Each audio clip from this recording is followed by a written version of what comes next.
ये आकाशवाणी है।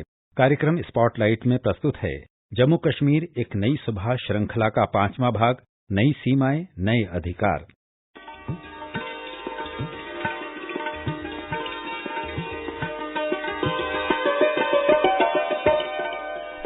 नमस्कार। जम्मू कश्मीर एक नई सुबह श्रृंखला की 5वीं कड़ी में आपका स्वागत है। जैसा कि आप जानते ही हैं कि हम अपनी इस श्रृंखला में केंद्र शासित प्रदेश जम्मू कश्मीर में हो रहे नित नए बदलावों के बारे में बात करते हैं।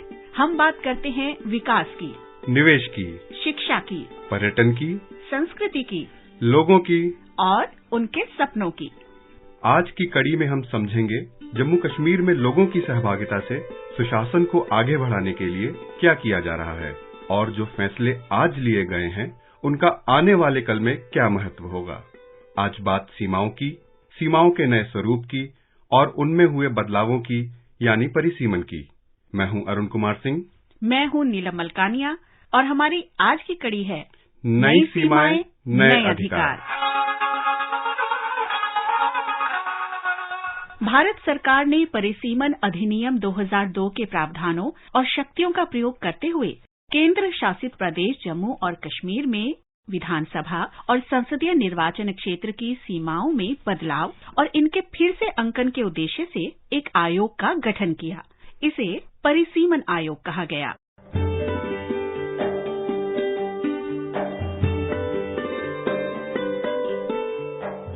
सर्वोच्च न्यायालय की सेवानिवृत्त न्यायाधीश न्यायमूर्ति रंजना प्रकाश देसाई की अध्यक्षता में परिसीमन आयोग का गठन किया गया, जिसके सदस्य रहे पूर्व मुख्य चुनाव आयुक्त श्री सुशील चंद्रा और केंद्र शासित प्रदेश जम्मू और कश्मीर के राज्य चुनाव आयुक्त श्री के शर्मा।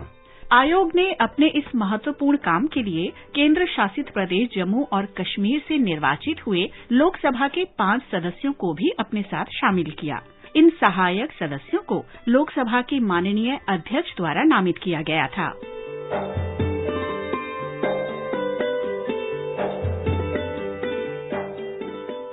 परिसीमन अधिनियम के सभी प्रावधानों को ध्यान में रखते हुए ये फैसला लिया गया है कि 90 विधानसभा क्षेत्रों में से 43 जम्मू का हिस्सा होंगे और 47 कश्मीर का हिस्सा होंगे। सहयोगी सदस्यों, राजनीतिक दलों के प्रतिनिधियों और निवासियों के अलग अलग समूहों से सलाह लेने और उनके साथ विचार विमर्श करने के बाद कुछ विधानसभा सीटें आरक्षित भी की गई हैं। हमने शोपियां के जिला प्रभारी जावेद कादरी से बात की। मैं इस कमीशन को मुबारकबाद देता हूं क्योंकि जो पिछड़े हुए लोग थे, पहाड़ी लोग थे, गुज्जर लोग थे, एसटी लोग थे, उनको बहुत बड़ा फायदा मिला है इस चीज से। एसटी को रिजर्व 9 सीटें मिली है या पहाड़ियों को इसमें हक मिला है, एससी को हक मिला है, सबको इसमें हक मिला है। मैं मोदी जी को भी मुबारकबाद देता हूं कि जिसने कश्मीर को डेवलपमेंट की राह पे आज चलाया है। आज आप हर तरफ से डेवलपमेंट ही डेवलपमेंट देखते हो। आज चाहे आप किसी भी गांव में जाए, कोई भी पहाड़ी गांव हो, आप देखो हर जगह से आज डेवलपमेंट चल रही है। परिसीमन आयोग ने जम्मू और कश्मीर क्षेत्र को एकल केंद्र शासित प्रदेश माना है। इसलिए घाटी में अनंतनाग क्षेत्र और जम्मू क्षेत्र के राजौरी और पुंछ को मिलाकर एक संसदीय क्षेत्र बनाया गया है। इस पुनर्गठन के बाद अब हर एक संसदीय निर्वाचन क्षेत्र में बराबर यानी 18 विधानसभा निर्वाचन क्षेत्र होंगे। स्थानीय प्रतिनिधि लंबे समय से कुछ क्षेत्रों के नाम बदलने की भी मांग कर रहे थे। इनकी मांग को ध्यान में रखते हुए कुछ विधानसभा क्षेत्रों के नाम भी बदल दिए गए हैं।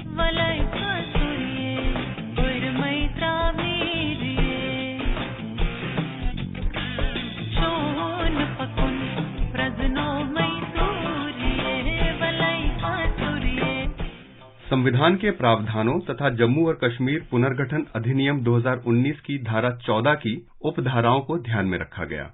केंद्र शासित प्रदेश जम्मू और कश्मीर की विधानसभा में अनुसूचित जातियों और अनुसूचित जनजातियों के लिए आरक्षित की जाने वाली सीटों की गिनती 2011 की जनगणना के आधार पर की गई।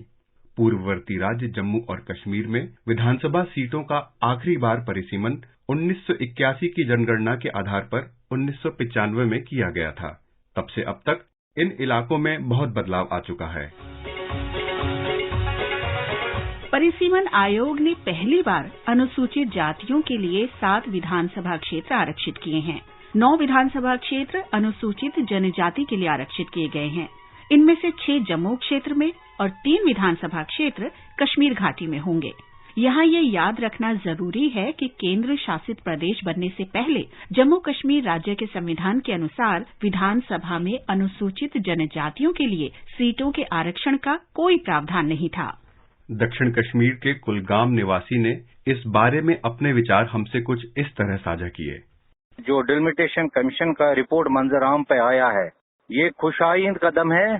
जम्मू कश्मीर के लोगों की बहबूदी का सेटअप है, जिसमें हर तबके के लोगों को रिप्रेजेंटेशन दी गई है और जिस तरह कॉन्स्टिट्यूंसीज को पूरी तरह से according to the system, according to the rationalisation की अगर हम बात करें तो कहाँ पे किस कॉन्स्टिट्यूंसी को किसके साथ जोड़ा जाए, किस पंचायत हल्के को नाइंसाफी मिली है, उनको इंसाफ दिलाने के लिए जो आज हम देख रहे हैं, ये एक वेलकम सेटअप है सेंट्रल गवर्नमेंट की ओर से। Prime minister of India Shri Narendra Modi की डायनामिक लीडरशिप में आज हर लिहाज से जम्मू कश्मीर में हर तबके को इंसाफ मिल रहा है।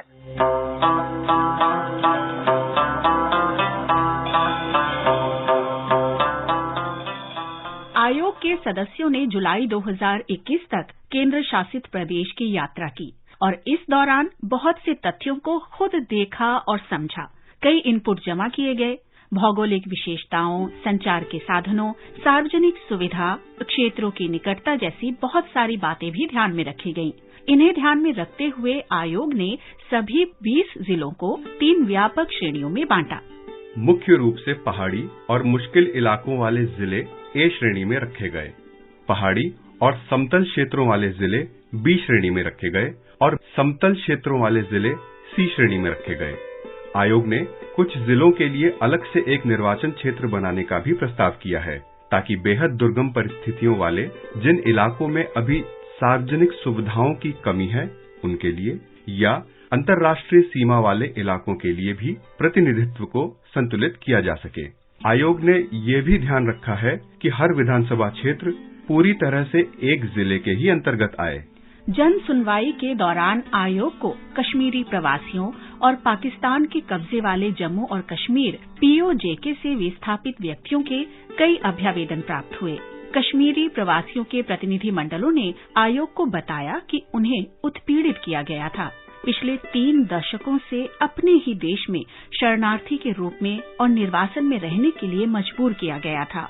इन्होंने ये अनुरोध किया कि इनके राजनीतिक अधिकारों की रक्षा के लिए जम्मू कश्मीर विधानसभा में इनके लिए सीटें आरक्षित की जाएं। कुपवाड़ा से पत्रकार श्री रफीक ने आकाशवाणी को बताया, जो हाल ही में डिलिमिटेशन प्रोसेस, ये एक अच्छा स्टेप लिया मरकजी सरकार ने, बहुत ही अच्छा स्टेप लिया। जब से आर्टिकल जब टूटा तो उसके बाद जो यहाँ पे तरक्की की अगर हम बात करें तो तरक्की की राहें हमवार हुई।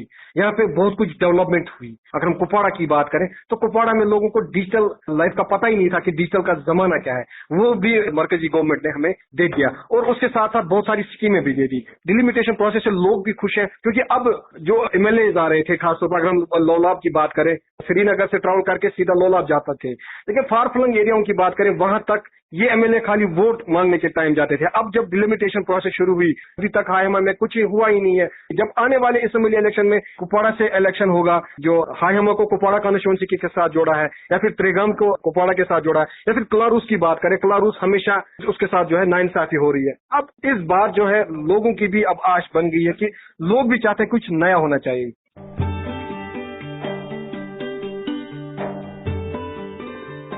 सभी मुद्दों पर गहन विचार विमर्श के बाद और इनकी पुष्टि करने के बाद आयोग ने सरकार से सिफारिश की कि विधानसभा में कश्मीरी प्रवासियों के समुदाय से कम 2 सदस्यों को सीट देने का प्रावधान किया जाए।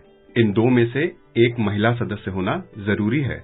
ये भी सिफारिश की गई कि केंद्र सरकार पाकिस्तान अधिकृत जम्मू और कश्मीर से विस्थापित व्यक्तियों को जम्मू और कश्मीर विधानसभा में प्रतिनिधित्व देने पर विचार कर सकती है।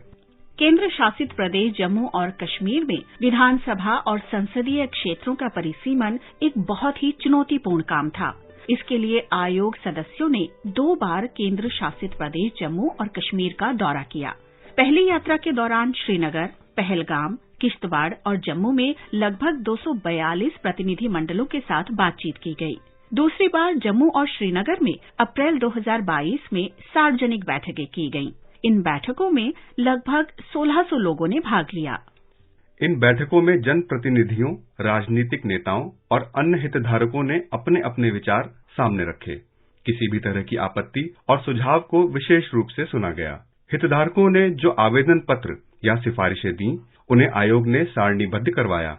लोगों की मांग और इच्छा को देखते हुए प्रस्तावित निर्वाचन क्षेत्रों के नामों में भी बदलाव किया गया। कुपवाड़ा से सामाजिक कार्यकर्ता चौधरी इम्तियाज कटारिया ने इस नए फैसले के बारे में अपनी खुशी और भविष्य को लेकर अपनी उम्मीदें कुछ यूं बयां की।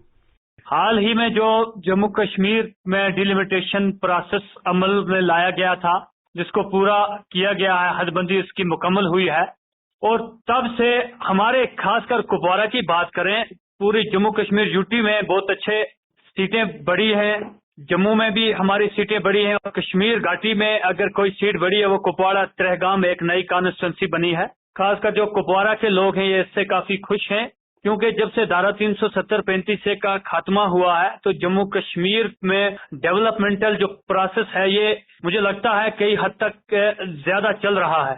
गवर्नमेंट ने एक वेलकम स्टेप उठाया है। इसके लिए हम अपने पूरे कुपवाड़ा वासियों की तरफ से मरकजी सरकार का, खासकर जो हमारे डिलिमिटेशन कमीशन, उसका शुक्रिया अदा करते हैं। ये निर्वाचन क्षेत्र भौगोलिक और सांस्कृतिक रूप से काफी अलग अलग हैं। इन विविधताओं का भी पूरा ध्यान रखा गया, जैसे कि कई जिलों के बीच जनसंख्या में भारी अंतर है। एक तरफ घाटी मैदानी जिले तो दूसरी तरफ पहाड़ी और दुर्गम जिले हैं। कुछ इलाके सर्दियों के दौरान बर्फबारी की वजह से कुछ महीनों के लिए दूसरी जगह से पूरी तरह कट जाते हैं। अंतर्राष्ट्रीय सीमा से लगे गांवों में कनेक्टिविटी और सार्वजनिक सुविधाओं की भी कमी हो सकती है।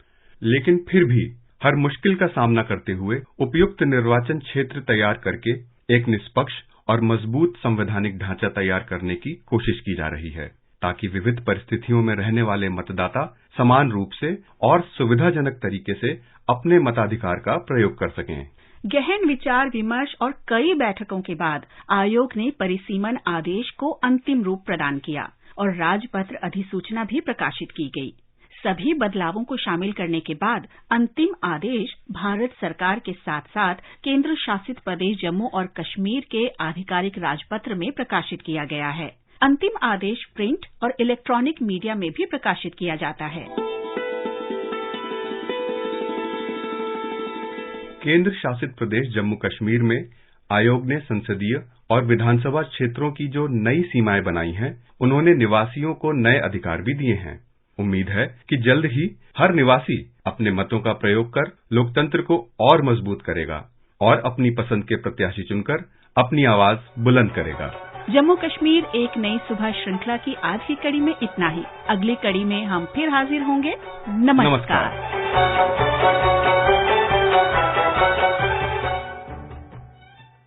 अभी आप सुन रहे थे जम्मू कश्मीर एक नई सुबह श्रृंखला का 5वां भाग, नई सीमाएं नए अधिकार। ये कार्यक्रम आकाशवाणी के समाचार सेवा प्रभाग द्वारा प्रस्तुत किया गया। इसे आप हमारे mobile app news on AIR और YouTube channel news on AIR official पर भी सुन सकते हैं। इस कार्यक्रम के संबंध में अपनी प्रतिक्रिया आप हमें ईमेल कर सकते हैं। पता है airnsttalks@gmail.com। ये कार्यक्रम फिर से सुनने के लिए लॉग ऑन करें हमारी वेबसाइट newsonair.nic.in।